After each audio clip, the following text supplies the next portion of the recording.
નમસ્કાર મિત્રો, દેશ અને દુનિયાના સૌથી મોટા સમાચારમાં આપનું હાર્દિક સ્વાગત છે। તો આજના આ સમાચાર મેળવવા માટે વિડીયોને અંત સુધી જોતા રહો અને આવા જ સમાચાર મેળવવા માટે ગુજરાત ખબર ચેનલને સબસ્ક્રાઇબ કરવાનું ના ભૂલતા। નમસ્કાર મિત્રો, સૌપ્રથમ સમાચારની વાત કરીએ તો ગુજરાત સ્થાનિક સ્વરાજ ચૂંટણીમાં ભાજપનો ઐતિહાસિક વિજય। વિગતે વાત કરીએ તો ગુજરાતમાં સ્થાનિક સ્વરાજની ચૂંટણીના પરિણામો જાહેર થયા છે, જેમાં ભાજપે અભૂતપૂર્વ જીત મેળવી છે। કુલ 15 મહાનગરપાલિકા, 76 નગરપાલિકા અને 31 જિલ્લા પંચાયતમાં ભાજપને સ્પષ્ટ બહુમતી મળી છે। અમદાવાદમાં 162માંથી 144, સુરતમાં 120માંથી 116, વડોદરામાં 76માંથી 69 અને રાજકોટમાં 72માંથી 68 બેઠકો પર ભાજપ વિજય બન્યું છે। કોંગ્રેસ માત્ર 3 નગરપાલિકા અને 2 જિલ્લા પંચાયત સુધી સીમિત રહી છે। પ્રધાનમંત્રી મોદીએ આ જીતને ગુજરાતના વિકાસ મોડેલની જીત ગણાવી છે। ત્યાર પછીના મહત્વના સમાચારની વાત કરીએ તો પ્રધાનમંત્રી કિસાનનો 23મો હપ્તો જમા થશે 13 માર્ચના રોજ। 9.7 કરોડ ખેડૂતોને સીધો જ લાભ આપવામાં આવશે। પ્રધાનમંત્રી નરેન્દ્ર મોદી 13 માર્ચના રોજ વારાણસીથી પ્રધાનમંત્રી કિસાન સન્માન નિધિ યોજનાનો 23મો હપ્તો જાહેર કરશે।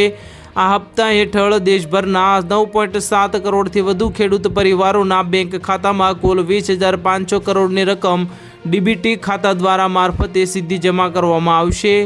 ગુજરાતના 52 લાખ લાભાર્થી ખેડૂતોને પણ આજે 2000નો હપ્તો એટલે કે 13 માર્ચના રોજ મળશે। કેન્દ્ર સરકાર સ્પષ્ટ કર્યું છે કે જે ખેડૂતોએ ઈ-કેવાયસી પૂર્ણ કરાવ્યું છે તેમને જ લાભ મળશે, અન્યથા જે ખેડૂતોએ ઈ-કેવાયસી કરવાનું બાકી છે તેમને 2000નો હપ્તો મળવાપાત્ર થશે નહીં। ત્યાર પછીના મહત્વના સમાચારની વાત કરીએ તો ઈસરોએ ગગનયાનનું પહેલું ટેસ્ટ મિશન સફળતાપૂર્વક લોન્ચ કર્યું। ભારતીય અવકાશ સંશોધન સંગઠન એટલે કે ઈસરોએ આજે બપોરે 12 વાગે શ્રીહરિકોટાના સતીશ ધવન સ્પેસ સેન્ટરથી ગગનયાન મિશનનું પહેલું અનમેન્ડ ટેસ્ટ વ્હીકલ એટલે કે TVD-1 સફળતાપૂર્વક લોન્ચ કર્યું। આ મિશનનો મુખ્ય ઉદ્દેશ્ય ક્રૂ એસ્કેપ સિસ્ટમની ચકાસણી કરવાનો હતો। 17 કિલોમીટરની ઊંચાઈએ ક્રૂ મોડ્યુલને રોકેટથી અલગ કરી સુરક્ષિત રીતે બંગાળની ખાડીમાં ઉતારવામાં આવ્યું હતું। આ સફળતા સાથે ભારત 2027માં અવકાશમાં માનવ મોકલવાના તેના લક્ષ્યથી વધુ નજીક પહોંચી ગયું છે। ત્યાર પછીના મહત્વના સમાચારની વાત કરીશું તો હોર્મુઝની ખાડીમાં તણાવ, ક્રૂડ ઓઇલ $89 પર પહોંચી ગયું છે। મિત્રો, ઈરાન અને યુદ્ધ અમેરિકાનું વચ્ચે જે હોર્મુઝની ખાડીમાં તણાવ સતત વધી રહ્યો છે। ઈરાને તેના પરમાણુ કાર્યક્રમ તેજ કર્યા બાદ અમેરિકાએ ખાડીમાં વધુ 2 યુદ્ધ જહાજો તૈનાત કર્યા છે। આ તણાવના કારણે આંતરરાષ્ટ્રીય બજારમાં બ્રેન્ટ ક્રૂડ ઓઇલનો ભાવ વધીને $89 પ્રતિ બેરલ પર પહોંચી ગયો છે। જો સ્થિતિ વધુ વણસશે તો ભારતમાં પેટ્રોલ ડીઝલના ભાવમાં 3 થી 5 રૂપિયાનો વધારો થઈ શકે છે। સરકારે સ્થિતિ પર નજર રાખી હોવાનું જણાવવામાં આવી રહ્યું છે। ત્યાર પછીના મહત્વના સમાચારની વાત કરીશું તો ચોમાસું 2026ને લઈને મોટા સમાચાર। અંબાલાલ પટેલની આગાહી, ગુજરાતમાં સામાન્યથી વધુ વરસાદ પડશે। જાણીતા હવામાન નિષ્ણાત અંબાલાલ પટેલને ગુજરાતના બાબા વેંગાના જેવા કહેવાતા અંબાલાલ પટેલે ચોમાસું 2026ને લઈને મોટી આગાહી કરી છે। તેમના જણાવ્યા મુજબ આ વર્ષે દેશમાં સરેરાશ 106% વરસાદ થવાની સંભાવના છે, જે સામાન્ય કરતાં 6% વધુ છે। કેરળમાં ચોમાસું 28 મેની આસપાસ બેસશે અને ગુજરાતમાં 12 જૂનથી સત્તાવાર રીતે વરસાદ શરૂ થશે। મિત્રો, જુલાઈ અને ઓગસ્ટ મહિનામાં સૌરાષ્ટ્ર, કચ્છ અને ઉત્તર ગુજરાતમાં ભારે વરસાદની શક્યતા છે। ખેડૂતો માટે આ સમાચાર ખૂબ જ રાહત આપનારા છે। ત્યાર પછીના મહત્વના સમાચારની વાત કરીશું તો ભારતીય નૌસેનાએ મળ્યું INS વિશાલ, દરિયાઈ તાકાતમાં વધારો થશે।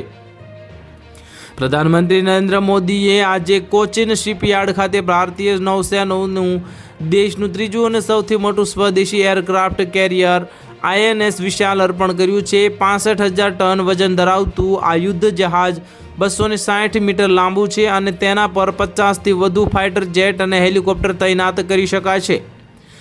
INS વિશાલના જે સામેલ થવાથી હિન્દ મહાસાગરમાં ભારતની દરિયાઈ સુરક્ષા વધુ મજબૂત બનશે। આ યુદ્ધ જહાજને બનાવવામાં 12 વર્ષનો સમય અને 23,000 કરોડનો ખર્ચ થયો છે। ત્યાર પછીના મહત્વના સમાચારની વાત કરીએ તો પશ્ચિમ બંગાળ ચૂંટણીને લઈને મોટા સમાચાર. બીજા તબક્કાના મતદાન વચ્ચે હિંસા, 2 લોકોના થયા કમકમાટી ભર્યા કરુણ મોત. પશ્ચિમ બંગાળના વિધાનસભા ચૂંટણીના બીજા તબક્કા માટે આજે 88 બેઠકો પર મતદાન શરૂ થયું છે. સવારથી જ મુર્શિદાબાદ, માલદા અને ઉત્તર દિનાજપુર જિલ્લામાં હિંસાની ઘટનાઓ સામે આવી છે. બોમ્બ ધડાકા અને ગોળીબારમાં 2 લોકોના કમકમાટી ભર્યા મોત થયા છે, જ્યારે 15થી વધુ લોકો ઘાયલ થયા છે. ચૂંટણી પંચે હિંસાગ્રસ્ત વિસ્તારોમાં કેન્દ્રીય દળોની 100થી વધુ કંપનીઓ તૈનાત કરી છે. તૃણમૂલ કોંગ્રેસ અને ભાજપે એકબીજા પર હિંસા ભડકાવવાનો આરોપ લગાવ્યો છે. ત્યાર પછીના મહત્વના સમાચારની વાત કરીએ તો ઉજ્જવલા 3.0 યોજના લોન્ચ કરવામાં આવી. 75 લાખ મહિલાઓને મફત ગેસ કનેક્શન મળશે.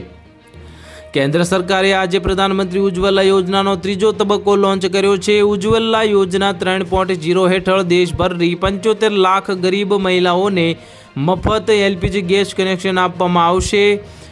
અને આ વખતે ખાસ વાત એ છે કે લાભાર્થીઓને ગેસ કનેક્શન સાથે પહેલો સિલિન્ડર અને ગેસનો ચૂલો પણ સંપૂર્ણપણે મફત આપવામાં આવશે.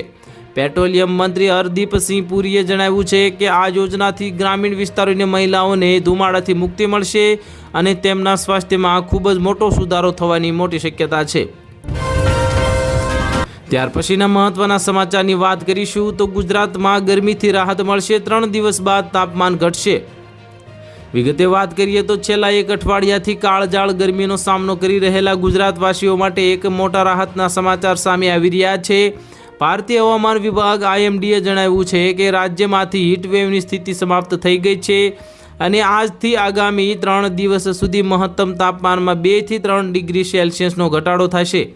આજે અમદાવાદમાં 43.2 સેલ્સિયસ અને રાજકોટમાં 43 ડિગ્રી સેલ્સિયસ તાપમાન નોંધાયું હતું. હવામાન વિભાગે 2 મેથી દક્ષિણ ગુજરાત અને સૌરાષ્ટ્રના કેટલાક ભાગોમાં પ્રી મોન્સૂન એક્ટિવિટી હેઠળ હળવા વરસાદની પણ આગાહી કરવામાં આવી છે. ત્યાર પછીના મહત્વના સમાચારની વાત કરીશું તો રિલાયન્સનો જામનગરમાં દેશનો સૌથી મોટો ગ્રીન હાઇડ્રોજન પ્લાન્ટ શરૂ થશે, જેથી લોકોને મોટો ફાયદો થશે. ત્યાર પછી એની વિગતે વાત કરીએ તો રિલાયન્સ ઇન્ડસ્ટ્રીઝે જામનગર ખાતે દેશનો સૌથી મોટો ગ્રીન હાઇડ્રોજન ઉત્પાદન પ્લાન્ટ શરૂ કર્યો છે. વાર્ષિક 1 લાખ ટન ઉત્પાદન ક્ષમતા ધરાવતા આ પ્લાન્ટનું ઉદ્ઘાટન આજે મુકેશ અંબાણીના હસ્તે કરવામાં આવ્યું છે. આ વર્ષે હવે આ પ્રોજેક્ટમાં 75,000 કરોડનું રોકાણ કરવામાં આવ્યું છે અને તેનાથી પ્રત્યક્ષ અને પરોક્ષ રીતે 50,000થી વધુ લોકોને રોજગાર મળશે અને લોકોને સીધો ફાયદો થશે, જેનાથી લોકોને નોકરીની મોટી તક ઊભી કરવામાં આવશે.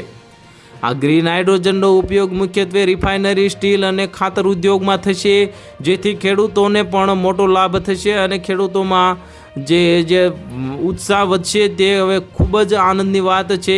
અને જામનગરના લોકોને પણ આનાથી વધુ ભારતને પણ 2030 સુધીમાં કાર્બન ઉત્સર્જન ઘટાડવા માટે લક્ષ્ય હાંસલ કરવામાં મદદ મળશે. અને આ મુકેશ અંબાણીએ જે હાલ આજના રોજ જે આ પ્રોજેક્ટમાં 75,000 કરોડનું રોકાણ કરવામાં આવ્યું છે તે આજે મોટું સાબિત થયું છે અને 50,000થી વધુ લોકોને રોજગાર મળશે તે મોટી વાત છે. તો આવા જ વિડીયો જોવા માટે ચેનલને જરૂરથી સબસ્ક્રાઈબ કરી દેજો.